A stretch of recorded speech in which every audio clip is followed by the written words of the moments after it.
Hey, hello, my friend. Uh, Today I would like to share the same Bible truth about the Lord's Prayer using different analogy. I find that it is quite helpful to explain some deeper concept in the prayer.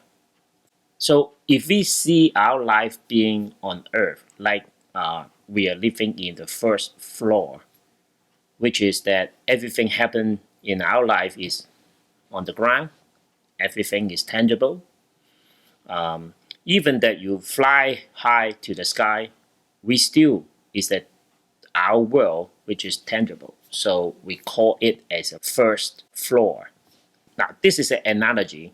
Assuming we are living in the first floor, well, our vision is being blocked by the extent how far we can see. So typically, we are seeing the people around us, and we only have a localized understanding about what's going on in our life. Even we have the news, we may know about something happened in the other countries and all these dynamics. But in some way or form, we have the limited vision or understanding about what's going on. In this analogy, what if we going to the second floor? If we're seeing from above, we may be able to see the different picture. Well, this is the analogy. So think about it this way is that if we get lost in a shopping mall, what is the first thing we're going to do? We go to find the map and see where we are, and then find where we go. Then now we know we turn left, turn right, or go up and go down to find the shop that we are looking for. Same way, if we're going up into the second floor, we can see the map and how we are doing on Earth. So the second floor essentially is the God's part in the Lord's Prayer. But as I said, right, the first part of the Lord's Prayer is God. The second part is about ourselves. So if we see God is being on the second floor, what's happening in our life is being on the first floor. When we go up to this next level, essentially what it means is we elevate our humanity closer to God, which is we have His vision when He looking at what we are doing on earth. Think about it this way is if we get stuck in life, if we seeing our life through His perspective, we have a better picture about how we're going to solve the problem. I hope this analogy will give a better understanding about the Lord's Prayer.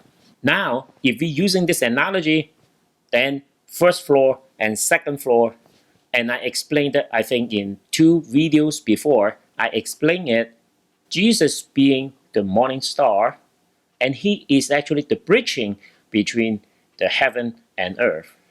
What Jesus positioned in this analogy, He is actually the ladder, that could be elevator, that He can lead us from the ground floor into the second floor. This is what the Jesus allow us to do is we can go up to the second floor and going down to the first floor. We will never get lost in the first floor.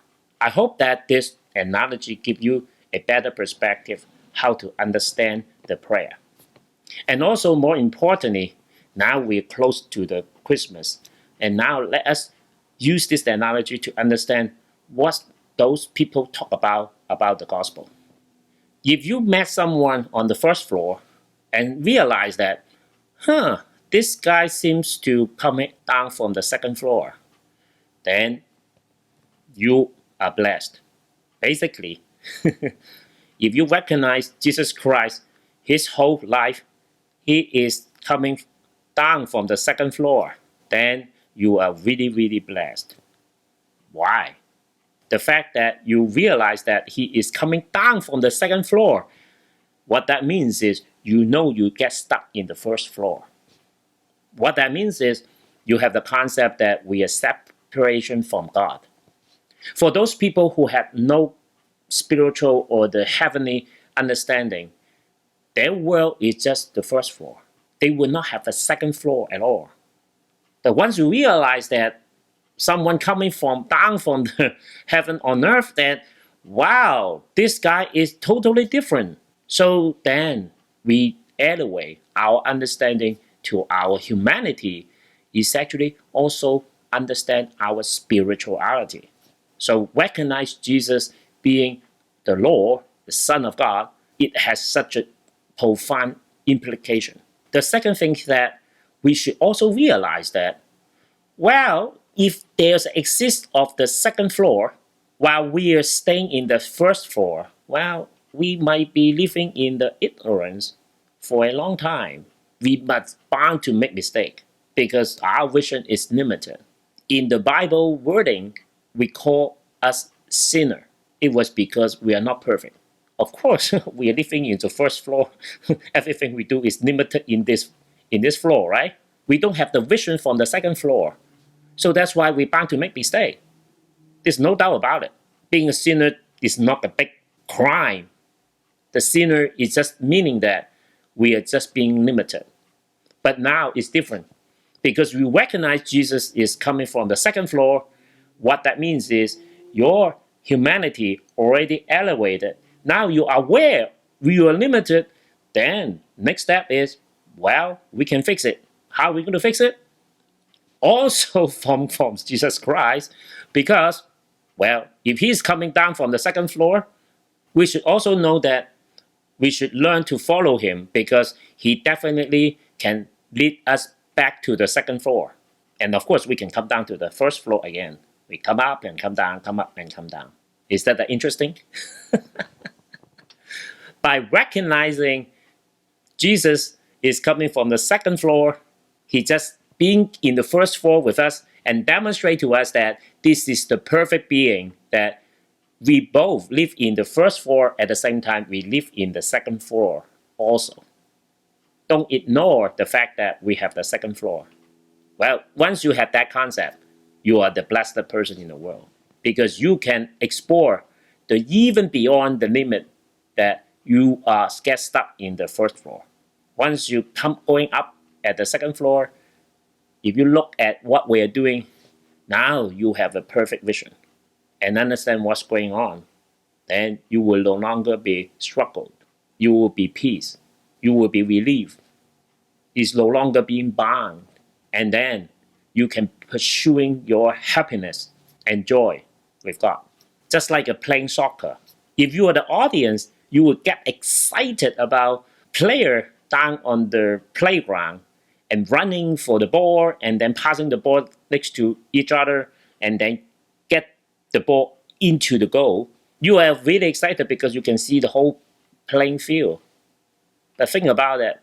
If you are the player running on the ground, it is totally different story because they don't see each other as good as you are. Now, this is their professionalism. They need to organize planning about where the players are, and then they plan ahead how to pass the ball to the one that who can make a goal. But if you elevate yourself into the audience, wow, obviously it's an interesting game. Even though someone come and block you, then you know the next player that you pass the ball to is maybe next to you. Then now you can win the game by having such a perspective together. Would that be a fun game to play with? I hope that this message, especially in the Christmas time, to help you to understand the importance of why we recognize the Jesus, his life on earth. He actually demonstrates to us that he is the Lord, the Son of God, and why this fact that we accept him as the Son of God, it has profound implication about our humanity. I hope you also find such a profound meaning and shine some light to your life that your life will be different. If we accept Jesus as our Lord, may this message be a blessing to you. See you next time.